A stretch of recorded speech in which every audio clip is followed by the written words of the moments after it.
ನಲಿಕಲಿ 3ನೇ ತರಗತಿ ಗಣಿತ ವಿಷಯದಲ್ಲಿ ಒಂದು ಆ್ಯಕ್ಟಿವಿಟಿ ಇದೆ.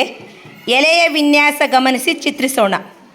ಟೆಕ್ಸ್ಟ್ ಬುಕ್ನಲ್ಲಿ ಇದನ್ನು ನಾವು ಮಾಡ್ಬೇಕಂದ್ರೆ ಅದರ ಪೂರ್ವಕವಾಗಿ ನಾವು ಕ್ಲಾಸ್ ರೂಮ್ನಲ್ಲಿ ಈ ಆ್ಯಕ್ಟಿವಿಟಿಯನ್ನು ಮಾಡಿಸೋಣ. ಇಲ್ಲಿ ನಾವು ಎಲೆಗಳ ವಿನ್ಯಾಸವನ್ನು ಜೋಡಣೆ ಮಾಡಿದ್ದೇವೆ. ಈ ಎಲೆಗಳನ್ನು ಯಾವ ರೀತಿ ವಿನ್ಯಾಸವಾಗಿದೆ, ನೆಕ್ಸ್ಟ್ ಯಾವ ಎಲೆ ಬರುತ್ತೆ ಅಂತ ನೀವು ನೋಡಿ ಗುರುತಿಸ್ಬೇಕು. ಓಕೆನಾ? ಜೋಡಣೆ ಮಾಡ್ತೀರಾ? ಫಸ್ಟ್ ಒಂದು ನೋಡಪ್ಪ, ಎಲೆಗಳು ಯಾವ ಥರ ಜೋಡಣೆ ಆಗಿದೆ ಅಂತ ನೋಡು. ನೆಕ್ಸ್ಟ್ ಯಾವ ಎಲೆ ಬರ್ಬೋದು ನೋಡಪ್ಪ. ಬಂದಿಲ್ಲಿ ಗುರುತಿಸು, ಯಾವ ಎಲೆ ಬರೋದು ನೋಡು.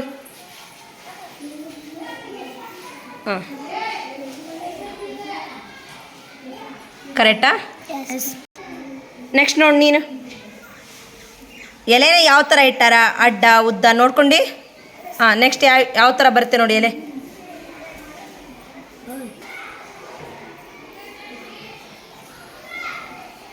ಕರೆಕ್ಟ್ ಜೋಡಣೆ ಆಗಿದೆಯಾ? ನೀ ನೋಡಮ್ಮ, ನೋಡ್ಕೊಂಡು ನೋಡಿ. ಇಲ್ಲಿ ಫಸ್ಟ್ ಒನ್ ಇದೆ, ನೋಡ್ಕೋ ಯಾವ ಥರ ಇದೆ ಅಂತ. ನೆಕ್ಸ್ಟ್ ಏನು ಜೋಡಣೆ ಮಾಡ್ತೀನಿ ನೋಡು.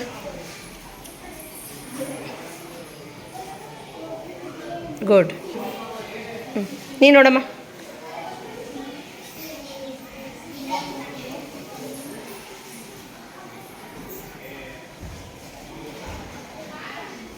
ಓಕೆ, 2 ಮುಖಗಳು ಮೇಲೆ ಬಂದಿದ್ದಾವೆ, 2 ಕೆಳಗೆ.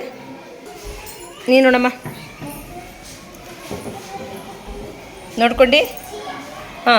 ನೆಕ್ಸ್ಟ್ ಏನು ಬರ್ಬೋದು ನೋಡಲ್ಲಿ. ತೋ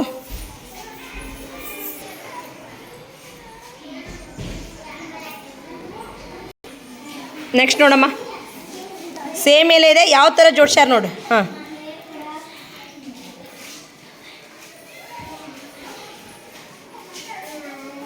ಗುಡ್.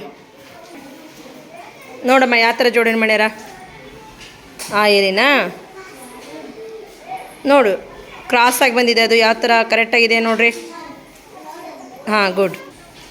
ಮಕ್ಕಳು ಎಲೆಗಳ ಜೋಡಣೆಯ ವಿನ್ಯಾಸವನ್ನು ನೋಡಿ ಸರಿಯಾಗಿ ಜೋಡಣೆಯನ್ನು ಮಾಡಿದ್ದಾರೆ.